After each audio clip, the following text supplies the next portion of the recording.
नमस्कार दोस्तों, मैं विजय सैनी। मैं डायरेक्टर हूं। Lights, camera, action.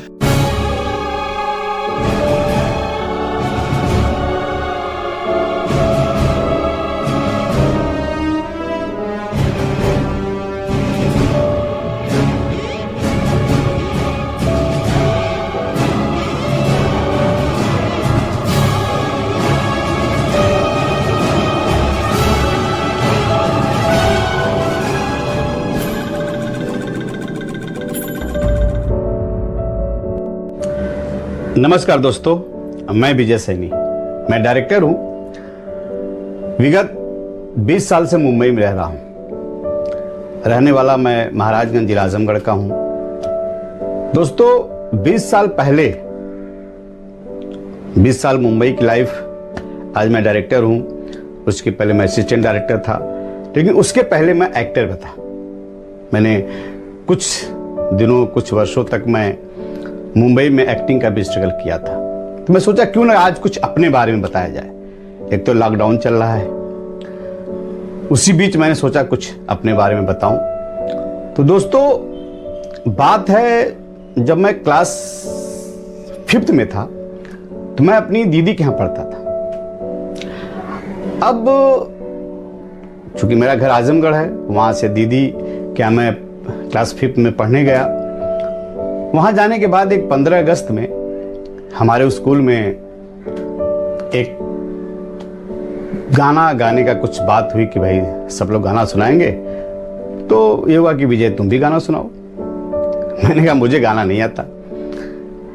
फिर हमारे दीदी के घर के सामने एक मौलवी साहब थे, जो म्यूजिक, उनकी फैमिली, उनके बच्चे लोग म्यूजिक पे वो मुझे लगता है कि गाना ना गाते थे। लगता क्या गाना गाते थे पूरे सब परिवार लोग। तो मैं उनके पास गया और पूछा, बोला कि जीजा मुझे ना एक 15 अगस्त में एक गाना सुनाना है। तो बोले अच्छा, वेरी गुड यार, चलो मैं तुमको सिखा देता हूँ गाना। तो गाना मैं सीखा। बहुत अच्छी आवाज़ नहीं, मुझे भूल भी जाता हूँ, कुछ कुछ लाइनें मुझे याद है। तो मुझे लगता है कि हो सकता है शायद मेरे अंदर एक्टिंग की जो कीड़ा, जो बोलते हैं ना एक्टिंग का कीड़ा, हो सकता है वहां से शायद आया हो। तो मैं आपको कुछ लाइनें गा के सुनाऊंगा। और मैं, जो बहुत लोग मुझसे प्रश्न करते हैं कि आप मुंबई में हैं, डायरेक्टर हैं, कुछ हम लोग को भी गाइड करिए कि हम लोग कैसे इस फील्ड में अपनी किस्मत आजमाएं। एक्टर बनने के लिए क्या बहुत अच्छा चेहरे की जरूरत होती है, बहुत पैसे की जरूरत होती है। तो मैं क्रम बाय क्रम आपको बताता जाऊंगा। और जो मेरे ऊपर मतलब जो मैंने जो फील किया इंडस्ट्री के बारे में, उसके बारे में आपको बताता जाऊंगा। लेकिन एक गाना आपको जो सुना दूं, जो मैं 15 अगस्त में, मुझे लगता है कि कुछ 80-82 की बात होगी, वो जो मैं सीखा और जाके 15 अगस्त में गाना गाया। तो मैं सुनाता हूं। मटिया के पिजड़ा, ओ मटिया के पिजड़ा, मटिया में मिल जाई, जय दिन सुगनवा फरार होई जाई, जय दिन सुगनवा फरार होई जाई। 4 जने मिल खाट उठावे, ठेल ठाल गंगा पहुँचावे, लाई फुक के रखिया बनाई, जय दिन सुगनवा फरार होई जाई, जय दिन सुगनवा फरार होई जाई। राम नाम कै बिजिया तू बोवा, सोई सोई जिंदगनिया न खोवा, अरे हम थोड़े में समझाई, जय दिन सुगनमा फरार होई जाई, जय दिन सुगनमा फरार होई जाई। मटिया के पिजड़ा, ओ मटिया के पिजड़ा, माटी में मिल जाई, जय दिन सुगनमा फरार होई जाई। तो दोस्तों, ये गाना मैं 15 अगस्त को स्कूल में गाया, बड़ी तारीफ हुई, सबको बहुत अच्छा लगा। तो मुझे लगता है कि मेरे अंदर वो फर्स्ट जो एक्टिंग का कीड़ा वहां से आया। तो दोस्तों, मैं फिर क्रम वाइज आपको आगे भी ऐसी जर्नी अपनी बताता जाऊंगा और आप लोगों को बताता जाऊंगा कि ये फील्ड अच्छी है तो क्यों अच्छी है, खराब है तो क्यों खराब है। तो नेक्स्ट एपिसोड में आपको बताऊंगा। तब तक के लिए नमस्कार।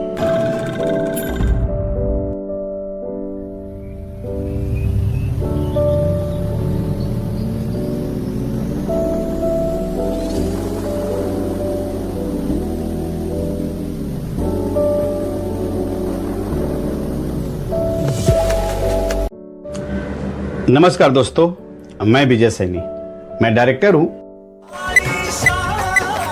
Lights, camera, action!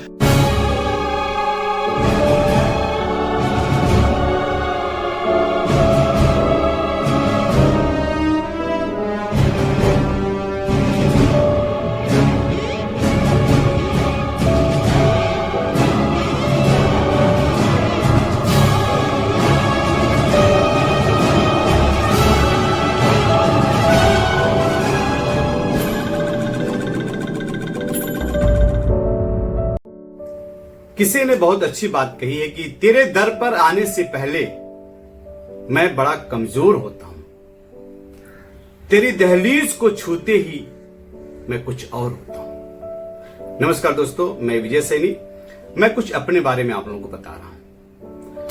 तो दोस्तों, एक्टिंग का कीड़ा मुझे कब काटा, मैं उसके बारे में आपको बताता हूं। कि मुझे लगता है कि 84 की बात होगी, मैं क्लास 8th में होगा। तो उसी समय हमारे एक बड़े भाई साहब हैं राधे श्याम सैनी, उन्होंने एक स्कूल खोला है, सैनी मांटेसरी बाल विद्यापीठ। आज तो बहुत दो ब्रांच उन्होंने खोला, बहुत अच्छा चल रहा उसको। तो उन्होंने तनी हम भोजपुरी में बोला, बहुत तनी कबो मातृभाषा यार। तो उन्होंने कहना है ये राम भवन, हमारे घर का नाम राम भवन है, कहना है ये राम भवन एक नाटक खेलवा का। भैया हम नाटक का जानो, हम ना खेल पाए, कहे मर्दो हम भाई ने काहे टेंशन लेते बा। तो मैं ठीक है भैया, तो के विश्वास है कि हम नाटक खेले, तो खेलब बतावा। कहता नाटक का नाम है 420 डाकू 420। तो मैं तू डाकू 420 को करवा, फिर ठीक है। तो दोस्तों, हमारे बड़े भाई राधेश्याम सैनी का विश्वास कि हम कर लेंगे नाटक, संजोग से हमने नाटक किया भी और नाटक बहुत अच्छा हुआ, लोगों को बहुत पसंद आया। और ताली दोस्तों, एक ताली गाने में बजी थी, एक ताली यहाँ पे बजी, तो बहुत पसंद किया। तो दोस्तों, ताली का तो पता है कि ताली चाहे वो बचपन में हो, चाहे जवानी में हो, चाहे बुढ़ापे में, ताली और बड़ाई सबको अच्छी लगती है। उसके बाद हमने नाटक किया, बहुत अच्छा लगा सबको, बात गई तय हो गई। क्योंकि गांव में हम बहुत एक मध्यम वर्गीय परिवार, बहुत बड़े परिवार के नहीं है, बहुत छोटे परिवार के हैं। हमारे पिताजी बेचारे बहुत ईमानदार, बहुत मेहनती, हम लोग जाति के माली है। तो हमारे यहाँ भैरव बाबा का स्थान है, भैरव बाबा की जय। तो वहां पे हम लोग माला फूल बेचने का भी काम करते थे, हमारा पैतृक व्यवसाय हमारे पिताजी करते। तो हम भी क्लास 10 तक वहां पे माला फूल की दुकान लगाकर वो बेचा करते थे। तो कहीं नाटक एक्टिंग की बात फिर आई गई होगी। जब हमने 12th पास किया तो हमारा छोटा भाई अजय सैनी, फिर हमारे एक बुआ का लड़का था भय, वो लोग बड़े हो गए तो घर थोड़ा संभाल सकते थे। तो मुझे लगा कि अब थोड़ा सा मुझे पढ़ने के लिए इलाहाबाद जाना चाहिए। तो हमने पिताजी से बोला कि पिताजी हम इलाहाबाद जाए पढ़े। तो पिताजी कहने के अरे मर्दवा यहाँ ना स्कूल का बढ़िया बढ़िया स्कूल ही पढ़ा, का इलाहाबाद जीवा। हम कहली नहीं पिताजी, अगर आपका आदेश हुई तो हम इलाहाबाद पढ़े जाओ। ठीक है, तो हर मन के बाद जा, तो भाई छोटे छोटे में कुछ बड़ा हो गई ने, कौन दिक्कत है, जा इलाहाबाद पढ़ा। दोस्तों, धन्य हमारे पिताजी, अभी भी 84 इयर्स के हैं, मम्मी पापा दोनों लोग। मेरे ऊपर उनका बहुत आशीर्वाद है, बहुत उन्होंने मेरा साथ दिया और अभी तक उनका आशीर्वाद मेरे ऊपर बना हुआ है। दोस्तों, पिताजी कभी ये सब नहीं सोचते थे कितना पैसा खर्च होगा, क्या होगा, बोले जा तू इलाहाबाद पढ़ा, कोई बात ना। फिर क्या था दोस्तों, हम जो एक उमंग होता है, उमंग उत्साह के कुछ अलग करना है दोस्तों। एक चीज हमेशा याद रखना, चाहे वो जो इस लाइन में आना चाहते हैं, उत्साह ऐसी चीज है, उत्साह से आप कोई भी महान कार्य कर सकते हैं। एक जुनून होना चाहिए। अब मुझे नहीं पता था कि वो जुनून मेरा क्या है, कि एक्टिंग में कोई क्या। मैंने कहा ठीक है यार, इलाहाबाद पढ़ते देखते हैं। दोस्तों हम इलाहाबाद आए। दोस्तों इलाहाबाद की जर्नी मेरी बहुत मतलब हम शायद वो बेस्ट था मेरी लाइफ का। वहां पे मैं इलाहाबाद यूनिवर्सिटी में पढ़ा। मैंने भौमिक दादा के साथ प्ले किया, फिर बीएनए गया, फिर मुंबई आया। तो उसकी जर्नी बहुत ही इंपॉर्टेंट है दोस्तों। मैं आपको नेक्स्ट एपिसोड में बताऊंगा। एक छोटा सा देखिए, गाना मैं नहीं गा लेता हूं, एक छोटा सा गाना आप लोग सुनाता हूं। अच्छा लगे तो प्लीज माइंड मत करिएगा, बहुत अच्छा गाना नहीं गाता हूं, आवाज मेरी बहुत अच्छी नहीं, लेकिन गाता हूं। हर करम अपना करेंगे ऐ वतन तेरे लिए, दिल दिया है जान भी देंगे ऐ वतन तेरे लिए। हर करम अपना करेंगे ऐ वतन तेरे लिए, दिल दिया है जान भी देंगे ऐ वतन तेरे लिए। दोस्तों नमस्कार। नेक्स्ट हम आपको अगले एपिसोड में अपनी पूरी स्टोरी बताएंगे। थैंक यू दोस्तों।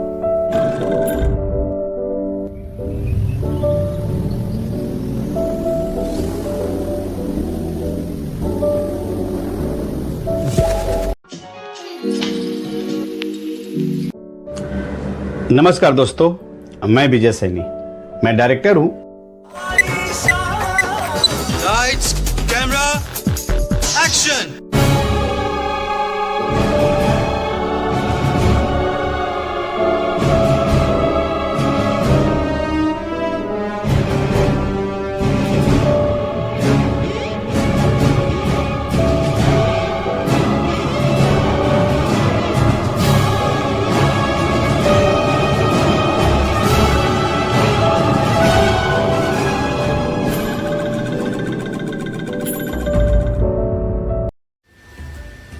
यहां से चले हैं अभी नई मंजिल के लिए, अभी तो पूरी किताब बाकी है।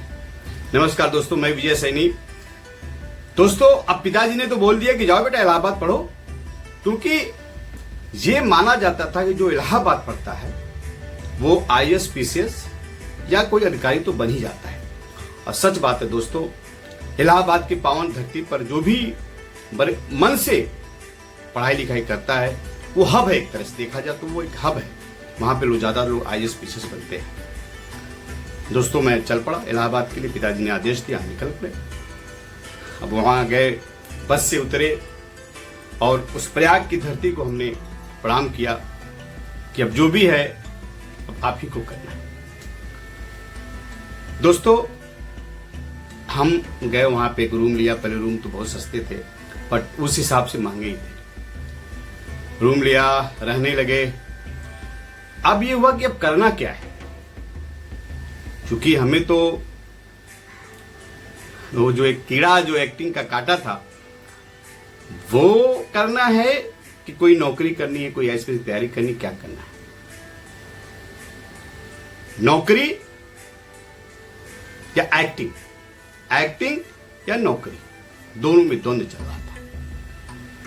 हमारे कुछ जानने वाले वहां पे थे दोस्तों। लोग तैयारी में तो मतलब 25 साल 30 साल लगा दे रहे हैं वहां पे। 30-35 साल के लोग वहां पे हैं और मेहनत कर रहे हैं। मैंने देखा बीवी बच्चे भी सब कुछ है, लेकिन लगे हुए। मैंने कहा यार मुझसे ये तो नहीं हो पाएगा, मुझे कुछ क्रिएटिव काम करना है। इसके बाद मैं बहुत लोगों से मिला, एक द्वंद्व चलता रहा कि एक्टिंग करूं कि नौकरी के लिए कोई तैयारी करूं। लेकिन एक्टिंग भी करूं, जो सोच के आया हूं वो कैसे करूं, क्योंकि उसके लिए तो मुझे थिएटर करना, क्योंकि मैंने सुना था कि इलाहाबाद थिएटर भी होता है। तो दोस्तों मैं इलाहाबाद में एक मेरा फ्रेंड था, बोला कि थिएटर करोगे? मैंने कहा बिल्कुल करूंगा। तो उस समय एक ब्रिज कुमार मित्तल हमारे एक प्रोफेसर थे, वो थिएटर करते थे, उनके साथ मैं जुड़ा। मैं गया उनके पास, बोले उन्होंने क्या नाम है? मैंने बोला कि सर मेरा नाम विजय सैनी है। कहाँ के रहने वाले? मैंने कहा, बोला मैं आजमगढ़। बोला तुमको तो अपना नाम ही नहीं बोलने आता। मैंने कहा नाम नहीं बोलना था सर, मेरा विजय नाम है। बोला विजय नाम है कि विजय? वह हम लोग क्या बोलते हैं, वह ब को ज्यादा मतलब नहीं रखते। तो बोले विजय नाम है तुम्हारा? मैं कहा जी सर। कहाँ के रहने वाले हो? मैंने कहा आजमगढ़ महाराजगंज का। बोले आजमगढ़ नहीं होता है, नुक्ता जग नीचे नुक्ता होता, आजमगढ़। अब दोस्तों ये नई नई चीजें मुझे सुनने को मिली। अरे वाह, मतलब अभी तो हम लोग अलग ही उसमें थे। हम शासन को शासन बोलते थे। बहुत ऐसे शब्द हैं जो हम लोग, तो मुझे वहां पहली बार पता चला कि एक्टिंग इतनी आसान नहीं है, थिएटर इतना आसान नहीं है। क्योंकि वहां पे एक्सरसाइज करवाते थे, फिर प्ले की रीडिंग करवाते थे, सब कुछ, और बड़ा मजा भी आता था। सही बात है, थिएटर करने में बहुत मजा। 8-10 लोग बैठते थे, गाना गाते थे, सब लोग मजा, मतलब हंसी मजाक होती थी। और एक टाइम होता था, हम लोग जाते थे, फिर आते थे, फिर पढ़ाई लिखाई पे अपना ध्यान देते। मैंने उसी समय BA फर्स्ट ईयर में एडमिशन करा लिया था। तो दोस्तों अब थिएटर की जर्नी शुरू हो गई। वहां पे VK मित्तल सर के साथ हमने एक चाणक्य करके एक प्ले था, वो किया था, जिसमें मित्तल सर खुद ही चाणक्य बने थे। मैं बहुत छोटा रोल किया था। लेकिन पता चला कि थिएटर क्या चीज है। थिएटर में हम जैसा सोचते हैं, ठीक है, थिएटर में एक्टर होने के लिए बहुत जरूरी नहीं है चेहरा और वो सब चीजें बहुत जरूरी नहीं है, लेकिन आपको डिक्शन सही होना चाहिए, परफॉर्मेंस सही होना चाहिए। आप जो रीडिंग कर रहे हो, किताब जो बुक पढ़ रहे हो, वो आपको परफेक्शन होना चाहिए। इन सब चीजों पे बहुत ध्यान देना जरूरी है। कई चीजें पता चली। फिर एक मेरा दोस्त है संतोष मिश्रा, हमारा BNA का बैचमेट भी था और डायरेक्टर है मुंबई में। तो उसने बोला कि मैं तुमको भौमिक दादा के पास लेके चलता हूँ, वो भी थिएटर कर दूंगा। ठीक है चलो। तो दोस्तों मैं भौमिक, अनिल रंजन भौमिक, उनका एक ग्रुप था, अभी भी है, समानांतर करके ग्रुप है। भौमिक दादा बहुत ही अच्छे व्यक्ति, और इलाहाबाद में सबसे ज्यादा थिएटर में एक्टिव भौमिक दादा थे। 7 से 9 वो सीनेट हॉल, इलाहाबाद यूनिवर्सिटी में सीनेट हॉल, उसमें रिहर्सल करवाते थे, और 9 बजे निकल जाते थे बेचारे। वो यूनियन बैंक में सर्विस भी करते थे, तो सर्विस चले जाते थे, फिर शाम को आते थे, रिहर्सल करते थे। तो दोस्तों भौमिक दादा से जुड़ने के बाद मेरा बहुत विकास हुआ। मुझे एक रास्ता मिला कि मुझे कैसे इस थिएटर में और आगे बढ़ना है। इलाहाबाद में दोस्तों एक ये भी था कि जो थिएटर कर रहा है उसके अंदर ये भी था कि भाई हमें आकाशवाणी के भी लिए एक्टर बनना है, आकाशवाणी इलाहाबाद की तैयारी करनी है। तो मैंने भौमिक दादा से बोला कि भौमिक दादा मुझे आकाशवाणी कलाकार भी बनना है, तो आप बताइए, रास्ता बताइए कैसे क्या करूं। तो बोले ठीक है, मैं तुमको एक सर का नाम बताता हूँ, विजय बोस दादा हैं, वो बहुत सीनियर आर्टिस्ट भी हैं आकाशवाणी के, तुम उनसे मिलो तो शायद कुछ तुम्हारा रास्ता बने। मैंने कहा ठीक है।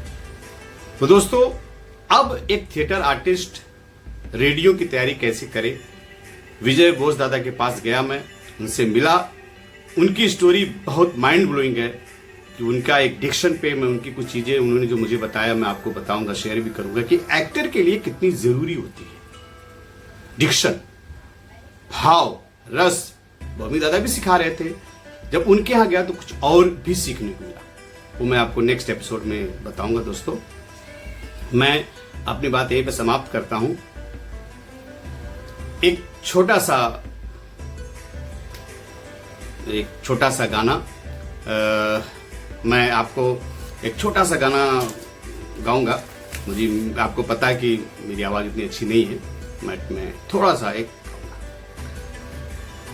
इतनी शक्ति शक्ति हमें दे न दाता, मन का विश्वास कमजोर होना। नमस्ते दोस्तों।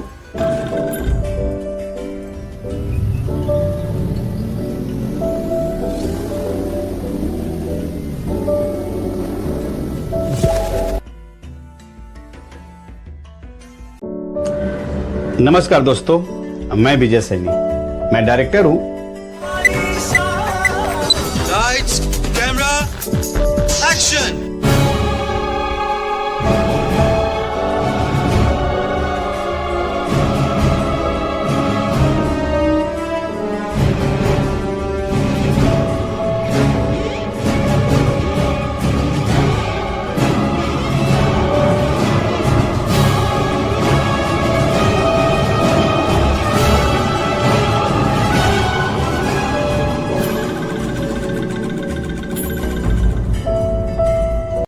अभी सूरज नहीं डूबा, जरा सी शाम तो होने दो। मैं खुद लौट जाऊंगा, मुझे नाकाम तो होने दो। मुझे बदनाम करने का बहाना ढूंढता है जमाना, मैं खुद हो जाऊंगा बदनाम, पहले मेरा नाम तो होने दो। नमस्कार दोस्तों, मैं विजय सैनी। तो दोस्तों, एक्टर बनने के लिए थिएटर जरूरी है। यस, थिएटर बहुत जरूरी है। अब दोस्तों, आपने हमारी जर्नी सुना। मैं इलाहाबाद में आया, अब नौकरी करूं कि थिएटर। तो मैंने ये निर्णय लिया कि मुझे थिएटर करना है। फिर भौमिक दादा ने मुझे विजय बोस दादा का नंबर दिया, मैं उनसे मिलने गया। तो वो रेडियो के मतलब मैं चाणक्य कह सकता हूँ, बहुत ही अच्छा डिक्शन उनका। तो मैं गया, दादा को सब कुछ अपने बारे में बताया। तो दादा ने बोला कि एक सेंटेंस दिया उन्होंने, राम कल मुंबई गया। अब इसको आप जोर देकर बोलिए, हर शब्द पर इंफेसिस देकर बोलो। जैसे राम कल मुंबई गया, राम कल मुंबई गया, राम कल मुंबई गया। तो हफ्ते में 2 दिन सिखाते थे वो, शायद मंडे और थर्सडे को। बाकी समय मैं भौमिक दादा के साथ सुबह 7 से लेकर 9 बजे तक और फिर शाम को करता था। दोस्तों, थिएटर में बहुत जरूरी है टाइमिंग और अनुशासन। दोस्तों, चूंकि मेरे ऊपर किसी का हाथ नहीं था, मैं बनने तो आया था कि चलो ठीक है इलाहाबाद जाऊंगा और कुछ मैं नौकरी या कुछ किसी कंपटीशन की तैयारी करूंगा। तो उसमें मेरे जान पहचान वाले बहुत ही मेरा हेल्प करने वाले, लेकिन थिएटर में मेरा कोई नहीं था। मुझे बहुत मेहनत करके प्रूफ करना था कि मैं भी कुछ जगह बना सकूं। उसके लिए तो आपको मेहनत करना पड़ेगा। अगर आपके ऊपर आपके ऊपर किसी का हाथ नहीं है तो आपको मेहनत करना पड़ेगा। दोस्तों, चाहे ठंडी, गर्मी, जाड़ा, बरसात कुछ भी होता था, 7 बजे का rehearsal Allahabad university senate hall में होता था और मैं सुबह 6:30 साढ़े 6 बजे पहुंच जाता था, झाड़ू पोछा लगा के टनाटन। दोस्तों, भौमिक दादा के यहाँ ना बहुत पारिवारिक जैसा माहौल मिला। वो पूरा थिएटर के लिए समर्पित। वो भाभी, उनका बेटा आकाश, अभी तो IIT करके बंगलौर में बहुत अच्छा काम कर रहा, बेटी खुशबू, सब लोग, पूरा परिवार एकदम थिएटर में मग्न था। दोस्तों, भौमिक दादा के साथ मैंने बहुत काम किया, कई नाटक किए, जैसे मंथन, कोर्ट मार्शल और खड़िया का घेरा ब्रेख्त का। और हमारे साथ शांति भाई थे, शांति भूषण जी, जो बहुत बड़े राइटर आज हमारे फिल्म इंडस्ट्री में, शिब्बू और अजीत बहादुर दादा थे जो हमारे सीनियर भी बने बाद में BNA में। कई लोग ऐसे थे जो हम लोग सिर्फ काम काम काम, थिएटर थिएटर थिएटर करते थे। दोस्तों, हमने वहां पहली बार सीखा कि थिएटर अगर करना है तो आपको किन किन बातों पर ध्यान देना होगा।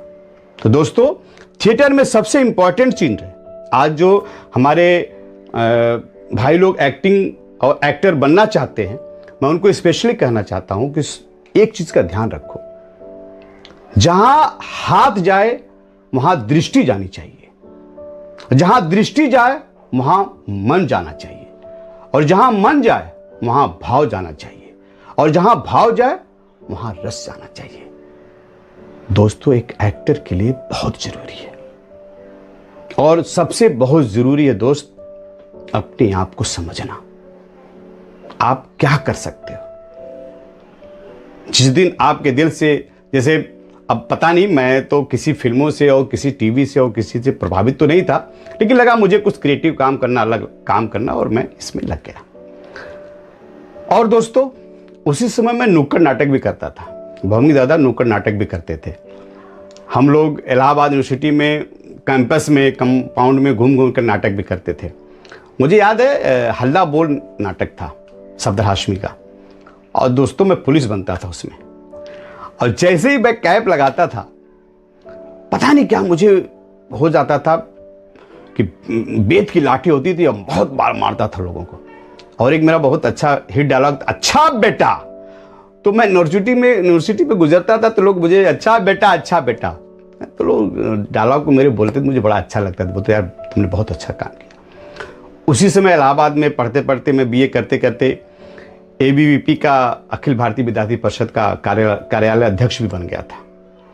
नाटक और पॉलिटिक्स दोनों साथ साथ करता। तो लोग पूछते भी थे, अरे तुम अखिल भारतीय विद्यार्थी परिषद के कार्यालय प्रमुख हो और तुम सफदर हाशमी का नाटक करते हो हल्ला। तो मैंने कहा वो मेरा शौक है, मेरा पैशन है, वो दोनों अलग चीज़ है।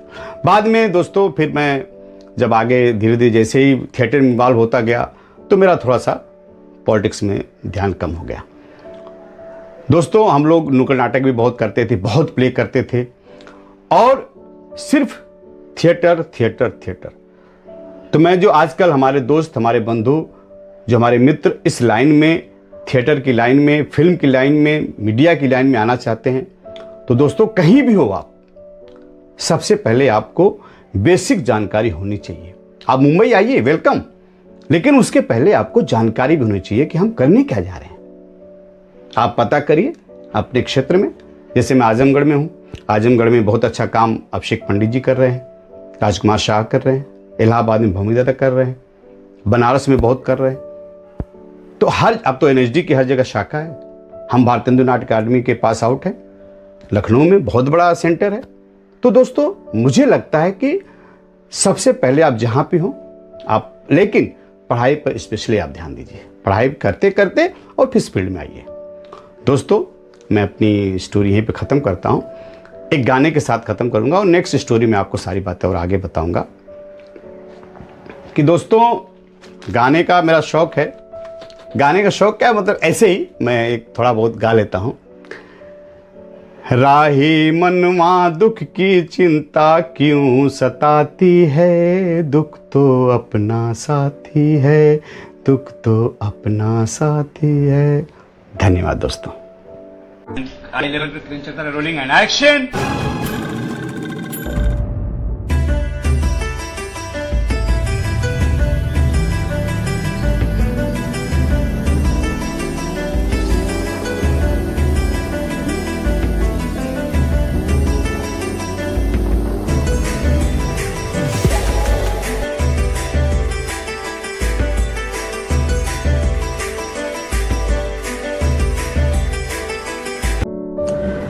नमस्कार दोस्तों, मैं विजय सैनी, मैं डायरेक्टर हूं। Lights, camera, action!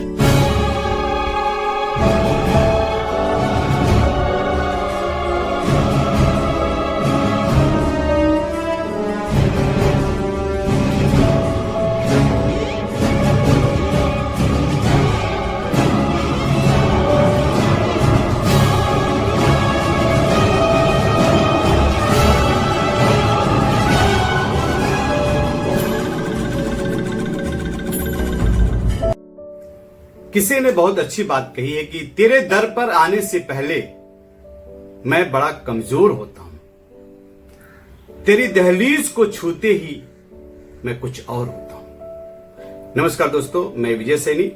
मैं कुछ अपने बारे में आप लोगों को बता रहा हूं। तो दोस्तों, एक्टिंग का कीड़ा मुझे कब काटा, मैं उसके बारे में आपको बताता हूं। कि मुझे लगता है कि 84 की बात होगी, मैं क्लास 8th में होगा। तो उसी समय हमारे एक बड़े भाई साहब हैं, राधे श्याम सैनी, उन्होंने एक स्कूल खोला है, सैनी मांडेश्वरी बाल विद्यापीठ। आज तो बहुत 2 ब्रांच उन्होंने खोला, बहुत अच्छा चल रहा उसको। तो उन्होंने तनी हम भोजपुरी में बोला बहुत तनी कबो मातृभाषा है यार, तो उन्होंने कहना है ये राम भवन, हमारे घर का नाम राम भवन है, कहना है ये राम भवन एक नाटक खेलबा का। नहीं भैया हम नाटक का जानो, हम ना खेल पाए, कहे मर्दवा हम है ना, काहे टेंशन लेता। तो ठीक है भैया, तो आगे विश्वास है कि हम नाटक खेले, तो खेलब बतावा। कहता नाटक का नाम है 420, डाकू 420। तो मैं तू डाकू 420 का रोल करवा, तो ठीक है। तो दोस्तों हमारे बड़े भाई राधेश्याम सैनी का विश्वास कि हम कर लेंगे नाटक, और संजोग से हमने नाटक किया भी, और नाटक बहुत अच्छा हुआ, लोगों को बहुत पसंद आया। और ताली दोस्तों, एक ताली गाने में बजी थी, एक ताली यहां पे बजी, तो बहुत पसंद किया। तो दोस्तों ताली का तो पता है कि ताली चाहे वो बचपन में हो, चाहे जवानी में हो, चाहे बुढ़ापे में, ताली और बड़ाई सबको अच्छी लगती है। उसके बाद हमने नाटक किया, बहुत अच्छा लगा सबको, बात गई तय हो गई। क्योंकि गांव में हम बहुत एक मध्यम वर्गीय परिवार, बहुत बड़े परिवार के नहीं है, बहुत छोटे परिवार के हैं। हमारे पिताजी बेचारे बहुत ईमानदार, बहुत मेहनती, हम लोग जाति के माली हैं। तो हमारे यहाँ भैरव बाबा का स्थान है, भैरव बाबा की जय।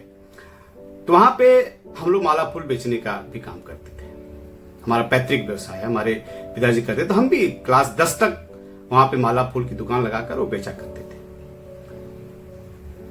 तो कहीं नाटक एक्टिंग की बात फिर आई गई हो गई।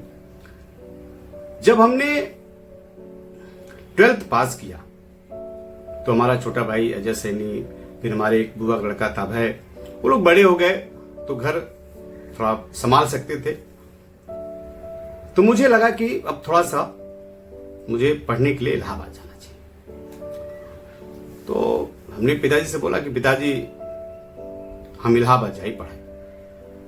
तो पिताजी कहने कि अरे मर्दवा यहाँ नाम स्कूल का बढ़िया बढ़िया स्कूल ही पढ़ा, का इलाहाबाद जी बा। हम कहली नहीं पिताजी, अगर आपका आदेश हुई तो हम इलाहाबाद पढ़े जाओ। कहा ठीक है, तो हर मन के बात जा, तार भाई छोटे छोटे में कुछ बड़ा हो गई ने, कोई दिक्कत है, जा इलाहाबाद पढ़ा। दोस्तों धन्य हमारे पिताजी, अभी भी 84 ईयर्स के हैं, मम्मी पापा दोनों लोग। मेरे ऊपर उनका बहुत आशीर्वाद है, बहुत उन्होंने मेरा साथ दिया और अभी तक उनका आशीर्वाद मेरे ऊपर बना हुआ है। दोस्तों पिताजी कभी ये सब नहीं सोचते थे कितना पैसा खर्च होगा, क्या होगा, बोले जा जा तू इलाहाबाद पढ़ा, कोई बात ना। फिर क्या था दोस्तों, हम जो एक उमंग होता है, उमंग उत्साह के कुछ अलग करना है। दोस्तों एक चीज हमेशा याद रखना, चाहे वो जो इस लाइन में आना चाहते हैं, उत्साह ऐसी चीज है, उत्साह से आप कोई भी महान कार्य कर सकते हैं। एक जुनून होना चाहिए। अब मुझे नहीं पता था कि वो जुनून मेरा क्या है, कि एक्टिंग में कोई क्या। मैंने कहा ठीक है यार, इलाहाबाद पढ़ते देखते हैं। दोस्तों हम इलाहाबाद आए। दोस्तों इलाहाबाद की जर्नी मेरी बहुत मतलब हम शायद वो बेस था मेरी लाइफ का। वहां पे मैं इलाहाबाद यूनिवर्सिटी में पढ़ा, मैंने भौमिक दादा के साथ प्ले किया, फिर बीएनए गया, फिर मुंबई आया। तो उसकी जर्नी बहुत ही इंपॉर्टेंट है दोस्तों, मैं आपको नेक्स्ट एपिसोड में बताऊंगा। एक छोटा सा देखिए, गाना वाना मैं नहीं गा लेता हूं, एक छोटा सा गाना आप लोग सुनाता हूं, अच्छा लगे तो प्लीज माइंड मत करिएगा। बहुत अच्छा गाना नहीं गाता हूं, आवाज मेरी बहुत अच्छी नहीं, लेकिन गाता हूं।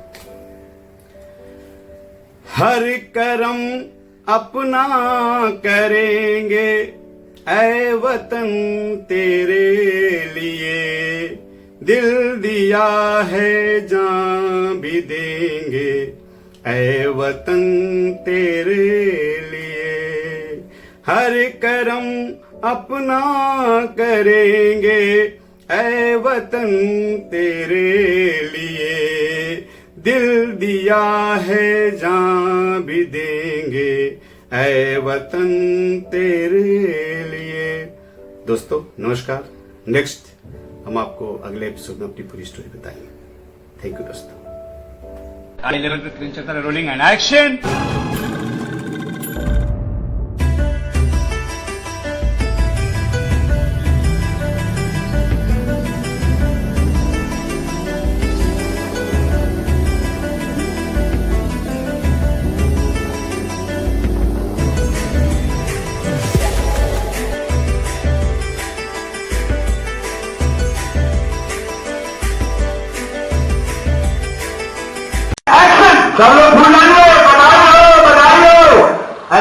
देखिए। दादा शादी के टाइम ही बजाओ। ठीक है, न समझ में आ गई। इधर देखिए और आप भी निकल जाइए नारे से। नमस्कार दोस्तों, मैं विजय सैनी, मैं डायरेक्टर हूं। Lights, camera, action!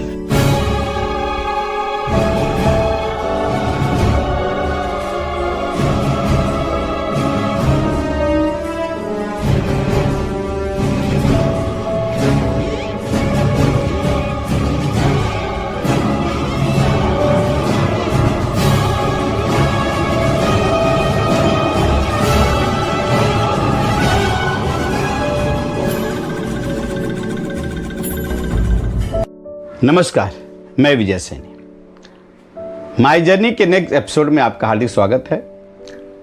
अब दोस्तों, मैं इलाहाबाद से बीएनए करने लखनऊ गया। मैंने एडमिशन लिया। हमारे बैच में 11 लोग थे, हमारे सीनियर थे। और अब आप सोच सकते हैं कि गवर्नमेंट जैसे एनएसडी है दिल्ली में, वो 3 साल का कोर्स है, बीएनए है 2 साल का कोर्स है, और गवर्नमेंट आपको पूरा रहने का, खाने का और स्कॉलरशिप सब कुछ देती है, और प्रॉपर तरीके से आपको थिएटर का ज्ञान दिया जाता है वहाँ पे। पहला दिन एडमिशन हुआ, कुछ क्लासेस हुई, और रात में हमारे सीनियर लोग मिले, परिचय हुआ, सब कुछ बातचीत हुई। हमारे सीनियर भी बहुत अच्छे सपोर्टिंग नेचर के हैं। अभी भी हम लोग मुंबई में हैं तो बड़ा मिलनसार लोग हैं। अब रात को हमारे सीनियर लोग बुलाए कि भाई चलो सब लोग आ जाओ, रैकिंग होगी। तो रैकिंग शब्द सुना था, इलाहाबाद यूनिवर्सिटी में कभी ऐसा कुछ हुआ नहीं। तो ये थिएटर स्कूल में क्या रैकिंग, खैर चलते हैं देखते हैं। तो हम गए रहे वहाँ पे, अपने सीनियर लोग के रूम था, वहाँ पे गए। सीनियर लोगों ने बोला कि भाई सबका परिचय हुआ, बातचीत हुई। तो उन्होंने बोला कि भाई सब लोग ये बताइए कि आदिमानव कैसे रहते थे, कहाँ रहते थे। तो उन्होंने बोला कि जंगल में रहते थे, कपड़े लेते होते नहीं थे तो नंगे रहते थे। तो उन्होंने बोला कि सब लोग आदिमानव बन जाओ। मतलब सब लोग नंगे हो जाओ। हम लोग काटो तो खून, ये क्या। हम लोग बड़े शर्मीले स्वभाव के थे। अब करते तो करते, करना ही था भाई, क्योंकि हमको 2 साल वहां बिताना, हमारे सीनियर के साथ रहना है। तो एक अलग एक्सपीरियंस है। मैं तो इसे शेयर कर रहा हूं कि एक एक्टर के लिए क्या क्या जरूरी है। तब हमको बुरा भी लगा था कि यार ये सब क्या करवा रहे हैं, लेकिन एक्टर को बेशर्म भी होना पड़ता है। आपको डिफरेंट तरीके की एक्टिंग करनी होती है, और हमने किया। फिर सुबह योगा होता था, इसके बाद डिफरेंट हर डिपार्टमेंट के एक्सपर्ट लोग आके हमको ट्रेनिंग देते थे। हमारे मेन टीचर थे चित्रा मैम, अरुण सर और जुगल सर। जुगल सर तो अब इस दुनिया में नहीं है। तो सब लोग अभिनय, क्राफ्ट और विभिन्न, ललित सर हमारी क्लास लेते थे, और एनएसडी के अच्छे से सीनियर्स, एक्टर्स, डायरेक्टर लोग आते थे क्लास लेने।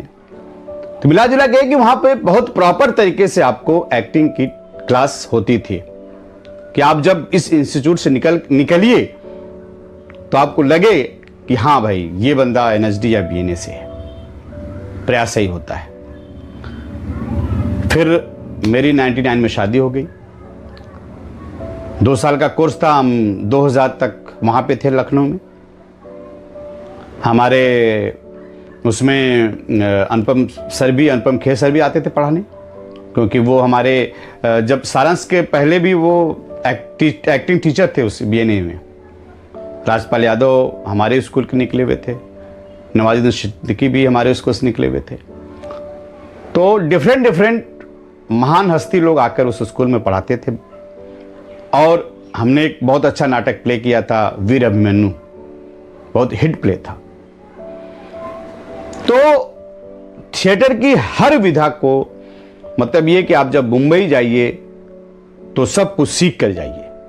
वहाँ पे लाइटिंग, मेकअप, हेयर और सेटिंग के पूरे, कि आप सेट कैसे बनाना है, अलग अलग वर्कशॉप होते थे। तो मिला जुला के सब कुछ पूरी एक, मतलब आप एक परिपक्व आपको बनाया जाता थिएटर में। बहुत खट्टी मीठी यादें भी हैं। कुछ हम लोग का वहाँ पे एनएसडी जैसे अपने लोगों को डायरेक्टर बनाती थी, तो बीएनए में कोई भी आके डायरेक्टर बन जाता था। उसके लिए हम लोगों ने बहुत हड़ताल भी किया, भूख हड़ताल तक किया। हजरतगंज में हम लोग वहाँ पे भीख भी मांगे जाके। तो एक अलग एक्सपीरियंस, बड़ा मज़ेदार था। बाद में फिर वो सुशील सिंह जी डायरेक्टर भी बने हमारे, हम लोग के उस हड़ताल से ये रिजल्ट निकला। स्कॉलरशिप भी हमारी बढ़ी। तो बड़ी खट्टी मीठी यादें थी। 2 साल की बड़ी बहुत ही अच्छी यादें थी। बहुत कुछ सीखने को मिला। बीएनए एक ऐसा, मुझे लगता है कि जो भी इस एक्टिंग फील्ड में आना चाहता है, थिएटर करे, और किसी भी इंस्टीट्यूट से, चाहे वो बीएनए हो, चाहे वो एनएसडी हो, चाहे एफटीआई हो, चाहे वो जामिया में भी है, हर जगह एक्टिंग स्कूल से आप वहाँ पे एक्टिंग स्कूल में ट्रेनिंग ले सकते हैं। क्योंकि मुंबई आने के बाद आपको कुछ भी सीखोगे उसके लिए आपको पैसे देने हैं। मुंबई में बहुत एक्टिंग स्कूल है, बहुत वर्कशॉप चलती है यहाँ पे, लेकिन सबके लिए पैसे देने हैं। ये इंस्टीट्यूट है जो आपको फ्री में सिखाती है, आपको अच्छी तालीम देती है, और ताकि आप जब मुंबई, या बहुत लोग, जरूरी नहीं कि आप बीएनए एनएसडी करके मुंबई ही आइए, आप अपने अपने फील्ड में भी काम कर सकते हो। बहुत लोग कर भी रहे हैं थिएटर में। तो मैं यही बोलूंगा कि जो एक्टर बनना चाहता है वो पहले अपने क्षेत्र में, ये एक हमारे मित्र हैं, उन्होंने पूछा था फेसबुक पे कमेंट करके कि सर, जिनके पास कुछ नहीं है वो कैसे करें, एक छोटे गांव से हैं, उनके पास पैसे नहीं हैं, तो वो एनएसडी, बीएनए या कोई भी थिएटर ग्रुप कैसे ज्वाइन करें। तो मैं उनको ये बोलना चाहता हूं कि भाई ये सब फ्री में है, चाहे एनएसडी चाहे बीएनए, सब फ्री में है। आपको वहां पे एग्जाम होगा, आपको प्रूव करना है, आपको पास होना हो एग्जाम, और आपको सारी सुविधाएं मिलेंगी। तो जो भी करना है, मुंबई आने से पहले आपको सब कुछ करके आना है। आप ये सोचो कि अरे हम चलो फ्रेशर हैं, चल के कर लेंगे, ऐसा नहीं है। बहुत लोग बिना कुछ किए भी सफल हो जाते हैं, बट वो लक बाई चांस की बात है। इसलिए आप प्रॉपर तरीके से एक्टिंग की कोर्स करिए, फिर बॉम्बे आइए। तो दोस्तों, हमारा 2 साल का जो ट्रेनिंग था सन 2000 में ख़त्म हुआ। अब मुझे तो मुंबई आना था, और मैं दिसंबर 2000 या जनवरी 1 में, मैं 2001 में मुंबई आ गया। तो मुंबई की जर्नी अब मैं नेक्स्ट एपिसोड में आपको बताऊंगा। नमस्कार। Rolling and action.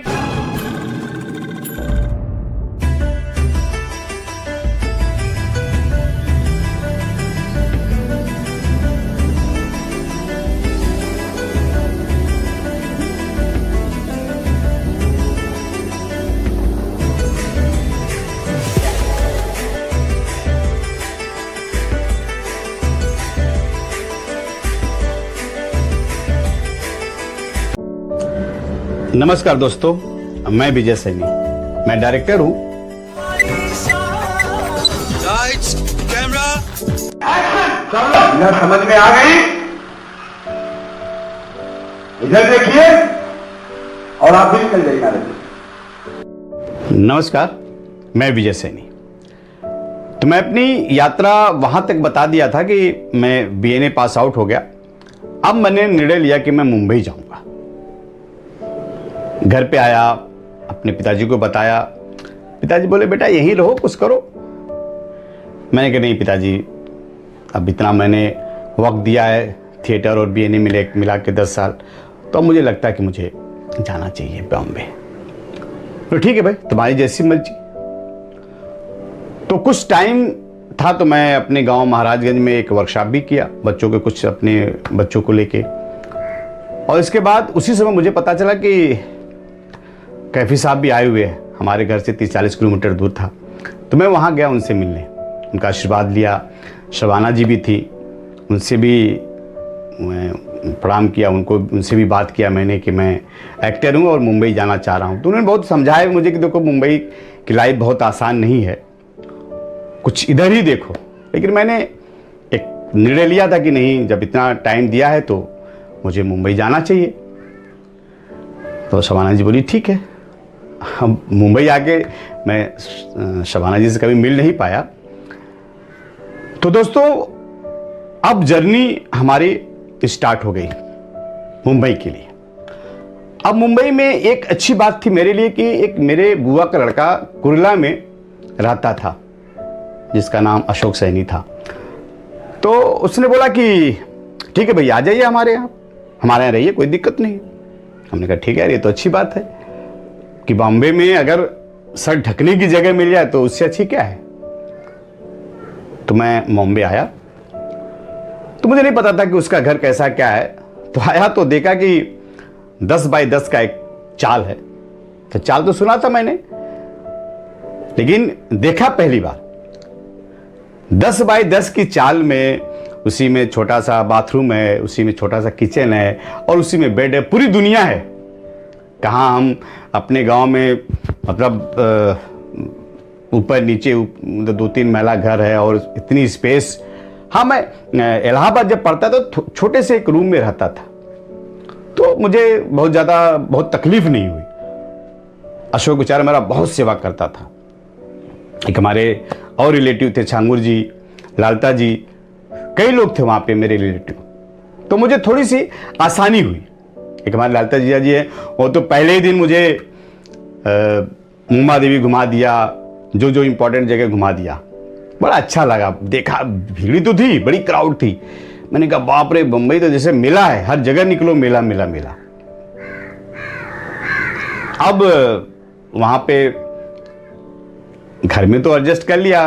अब मैं पहली बार देखा कि लैट्रिन के लिए लाइन लगी हुई है, इतनी लंबी लाइन।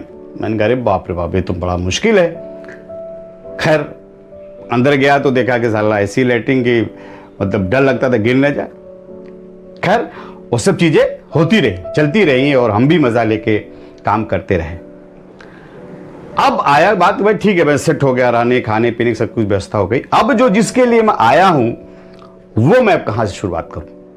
तो उसी बीच हमारे बीएनए के क्लासमेट भी आ गए थे, हमारे सीनियर भी आ गए थे और भी लोग थे। क्योंकि जब आदमी अब जहां जहां जाता है तो वहां लेटर भी लेके जाता है। हमारे एक रिलेटिव संजय निरुपम जी का भी लेटर दे के दिए थे, हम उनसे भी गए थे उस समय मिलने, कुछ हमारा हेल्प करिए। तो बोले ठीक है मैं बताता हूँ कुछ होता है। तो हर आदमी अपने हिसाब से कोशिश करता है। फिर अब ऑडिशन देना, तो पता चला कि एक अंधेरी में ऑडिशन, मुझे पता नहीं था। तो छांगू जी मुझे ऑडिशन के लिए चलो बोले कि चलो मैं छोड़ देता हूँ। गया तो देखा ओ लंबी लाइन। मैंने कहा अरे बाप रे, और मैं तो कुछ नहीं, मेरे से हाइट, स्मार्ट, लंबे तगड़े और हीरो ही। मैंने कहा आप लोग? बोले हम ऑडिशन देने आए हैं। मैंने कहा आप लोगों को भी जरूरत है? बोला भाई यहाँ सबको जरूरत है। खैर उस समय ऑडिशन बहुत कम होते थे। मैं गया तो मैंने कुछ फोटो भी खिंचा लिया था। तो वहां हम फोटो के पीछे पेजर नंबर तब होते थे, मोबाइल तो थे नहीं, पेजर नंबर लिखते थे और सारे अपने, हम बीएनए के हैं, ये थिएटर किया, ये नाटक किया, वो नाटक किया, जो भी अपनी उपलब्धि थी जो थिएटर को लेके, वो हमने उस पीछे फोटो के पीछे हम लिख देते थे। अब वो कास्टिंग डायरेक्टर या जो भी कास्टिंग डायरेक्टर ही बोल सकते हैं, उन्होंने उसने देखा होगा, उसने 3-4 फोटो ले लिए। अब एक फोटो का रेट ही मुझे लगता है कि उसमें 4-5 रुपये रहा होगा। तो हम बोल देते थे कि भाई आपको पूरा चाहिए? हाँ रख दो। मैंने कहा देख लीजिए अगर। खैर वो सब तो ठीक है, फोटो तो ले लेते थे, लेकिन कभी कॉल नहीं आता था। कभी हम जब जाते थे फोटो देने या बहुत स्ट्रगल करते थे। मेरे बैच के भी कई लोग थे, हम लोग सुबह निकलते थे और शाम को रात में आते थे, पैदल बहुत चलते थे, थक जाते थे। अब तो शॉपिंग मॉल है, कि आप चलो वहाँ पे जाके फ्रेश हो सकते हो। आज जो स्ट्रगल थोड़ा आसान हो गया, अब तो आप मेल भी है और हर चीज़ से, वो मैं बाद में आप लोगों को बताऊंगा। तो बहुत कठिन था स्ट्रगल, परेशान हो गया मैं। हर जगह कहीं करेक्टर में फिट ही नहीं बैठ रहा हूँ, not fit not fit not fit. मतलब अगर उनको नौकर भी चाहिए तो स्मार्ट, लंबा तगड़ा। बालाजी सीरियल, उसमें बालाजी बहुत क्रेज था, वहाँ एक एक्टर को मतलब नौकर भी चाहिए तो बहुत स्मार्ट चाहिए था नौकर। तो साल 2 साल 3 साल बीत गए। पिताजी बेचारे थोड़ा बहुत हमको देते थे, हम लोग खर्चा भी हम कम करते थे। फिर लगने लगा कि यार ये तो बड़ा मुश्किल, बड़ी टफ लाइफ है। हम तो जो सोच के आए थे पूरा विपरीत, उल्टा। तो हम उस जो फोटो के पीछे पेजर था, उसका नंबर एक हमारे बगल में पान वाले का दुकान था, उसको दे दिया था। तो हमेशा जाके पूछते थे, अरे भैया कोनो कालो लाल का आई तो हम बता दे यार, कहाँ टेंशन लेता। तो वो शायद पर कॉल का 2 या 2.5 रुपया लेता था। अब दोस्तों स्थितियां बड़ी डिफरेंट होती जा रही थी। खुशी की बात था कि उसी समय मैं एक बेटी का बाप भी बन गया था, लेकिन आप सोच सकते हैं कि कुछ दिन पहले मैं घर से आया था तो मैं नहीं जा पाया मिलने, क्योंकि बार बार आना जाना बड़ा मुश्किल हो जाता है। मेरी साली की शादी थी, उसमें भी नहीं जा पाया। अभी तक वो ताना मारती है कि जीजा जी आप हमारे शादी में नहीं है, क्योंकि ये था कि भाई बचा के रखना है, जो फालतू पैसे नहीं खर्च करने हैं और ज़्यादा माँ बाप पे बर्डन नहीं डालना है। हम डेली अप डाउन करेंगे हमेशा तो बड़ी दिक्कत होगी। खैर, स्थितियाँ धीरे धीरे बहुत डिफरेंट होती जा रही थी।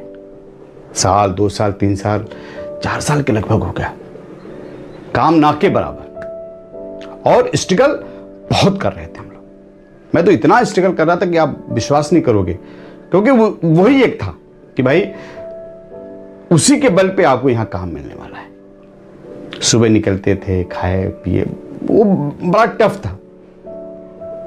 अब समझ में आता है कि नहीं यार, वाकई में बहुत टफ था। फिर इसके बाद एक दिन क्या हुआ कि शायद स्पेयर वर्जिन की ऑफिस से मैं गया था वहाँ फोटो देने। उसकी सीढ़ी से उतर रहा था तो उसी समय अखिलेश बोधिसत्व इलाहाबाद के बहुत अच्छे राइटर थे, वो मुझे दिखे। बाद में पता चला कि उनके साथ चंद्र प्रकाश द्विवेदी जी भी थे। तो वो ऊपर चढ़ गए रहते और मैं नीचे उतर रहा था। मैंने देखा, मैंने कहा दादा से तो इलाहाबाद में मिला हूँ। मैंने नीचे वेट किया उनका, आए वो मिले। मैंने कहा दादा नमस्ते, मैं इलाहाबाद से विजय सैनी, मैं भूमि दादा के यहाँ काम करता था। बोला हाँ तुमसे तो मिला हूँ, कैसे? मैंने कहा बस दादा वो फोटो देने गया था वहाँ पे। तो बोले अच्छा अच्छा, गुड गुड।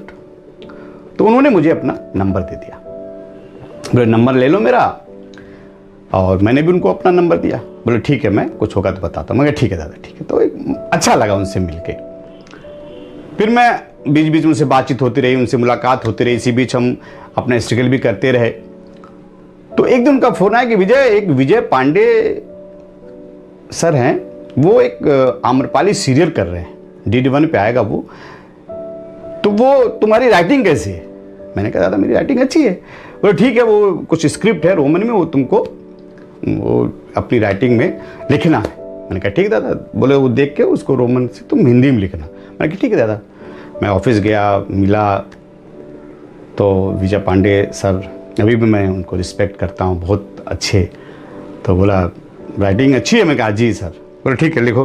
तो मैं वो लिखते गया, देखा उन्होंने, बोले अच्छी राइटिंग लिखी। कुछ दिन बाद हम लोग सेट पे गए तो मुझे नहीं पता था कि मुझे क्या करना है। बोले ठीक है टीम में लग जाओ। अब हम तो एक्टर बनने आए थे, वहाँ डायरेक्शन भी नहीं कर सकते। बोले मेरी टीम में लग जाओ, क्लैप व्लैप दे देना। मैंने कहा ठीक है। क्लैप देता तो मुझे पता नहीं था कि वाइड शॉट है कि क्लोज शॉट है, क्या है। खैर वो सब मज़ा आया, सेट देखा, लोग को देखा, क्राउड। अब बहुत मेगा सीरियल था आम्रपाली। संजोग वश दुर्भाग्य वश जो भी है कि विजय पांडे सर का उस प्रोड्यूसर साथ कुछ अनबन हो गई और वो शो छोड़ दिया, तो हम भी छोड़ दिए। फिर वही रोड पे। अब क्या, फिर फोटो शुरू बांटना।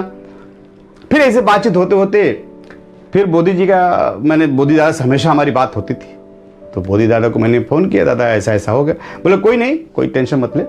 तो उसी समय संजय खान का महाभारत सीरियल आता था जी TV पे, तो उसके राइटर थे। तो बोले यार विजय, तू थिएटर से है, सब कुछ है, तू असिस्टेंट मेरा बन के चला जा उमरगांव। मैंने कहा दादा मैं राइटिंग में कुछ जानता नहीं। बोले जा, मैं हूं ना, क्यों टेंशन ले रहा। तो दादा अभी भी मिलते, बड़े हिम्मत देते हैं, और वाकई में उनका बहुत बड़ा योगदान है मेरी लाइफ में, उनको कभी भूल नहीं सकता। मैं गया उमरगांव दादा के असिस्टेंट बन के। अब महाभारत ठीक है हम जानते थे, लेकिन बहुत डीपली नहीं जानते। तो वहाँ पे ये था कि तुमको सिर्फ इतना देखना था कि उर्दू कोई शब्द ना आए, उसको करेक्ट करना। मैं ठीक है, वहाँ गया तो एक तो सब लोग बोले अच्छा तुम एक्टिंग में हो, और तो निमे वाली जी, और अब तो मेरे बहुत अच्छे दोस्त निमे वाले जी, सब लोग मतलब जो भी था मज़ा भी लेते थे, अच्छा भी लगता था जो भी। तो मुझे लगा कि नहीं यार, जिम्मेदारी तो बड़ी महत्वपूर्ण दादा ने दिया है।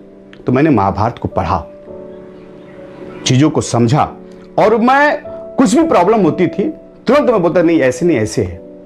अच्छा तुम, मैंने कहा मैंने पढ़ा है। फिर मैं दादा से बात करता था बहुत ज़्यादा से, तो वो कन्विंस करते थे, चीज़ें होती गई। उसी समय लगा कि यार लाइफ मेरी कहाँ जा रही है। फिर मैं असिस्टेंट राइटर था, बैठा रहता था, कुछ करेक्शन होते थे, कुछ कोई गलत बोल दे, नहीं भाई ये नहीं ये बोलो। तो मैं देखता था एक बंदा ने टिसियार लिख रहा है। तो मैं बोलता था भाई ये क्या लिख रहे हो तुम। बोलता ये टिसियार बोलते हैं इसको। मैंने कहा अच्छा कौन लिखते। बोले ये असिस्टेंट डायरेक्टर जो होते जो शुरुआत करते वो लिखते हैं। मैंने कहा अच्छा। तो मैंने, चूंकि मैं असिस्टेंट राइटर था तो मैं ज़्यादा ही बोल भी नहीं सकता था कि मैं अब असिस्टेंट का काम करूँगा। तो मैं चुप्पी से ना टिसियार लिखना सीखता था वहाँ पे। इन आउट सीख लेते। जैसे डायरेक्टर ने बोला एक्शन, इन हो गया, कट बोला तो वो लिख दिया, बोला हाँ ओके शॉट तो ओके लिख दिया, जो भी। तो धीरे धीरे मैं समझने की कोशिश किया। मैंने कहा यार मुझे ना कुछ ये ठीक लग रहा है, मैं देखता हूँ, ट्राई करता हूँ। तो मैं उसको लिखने लगा, समझने लगा। सेट पे मैं हमेशा रहता था। मुझे लगता है कि ऋषि त्यागी जी उस शो के डायरेक्टर थे महाभारत के। बाद में हम बालाजी में एक शो मैं डायरेक्ट कर रहा था और ऋषि त्यागी जी भी डायरेक्ट कर रहे थे। तो मैंने बताया कि मैं वो असिस्टेंट। अरे बोले तू, मैंने कहा जी। बोले यार बहुत मेहनत किया। मैंने कहा बस अपने हाथ में मेहनत ही था।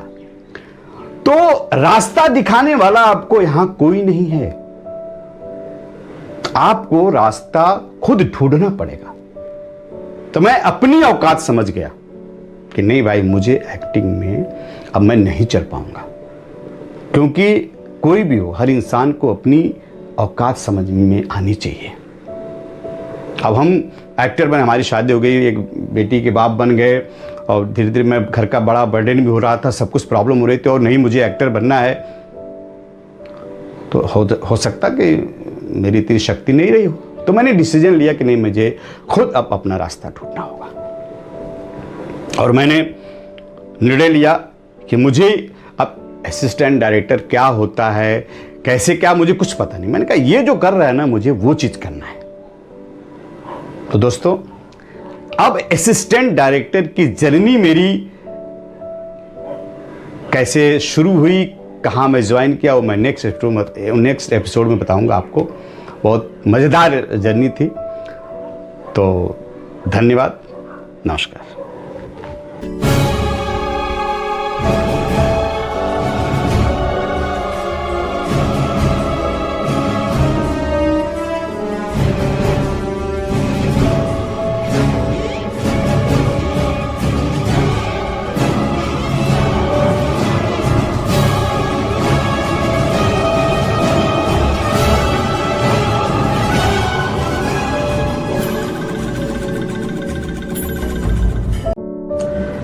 नमस्कार दोस्तों, मैं विजय सैनी, मैं डायरेक्टर हूं। Lights, camera. इधर समझ में आ गई?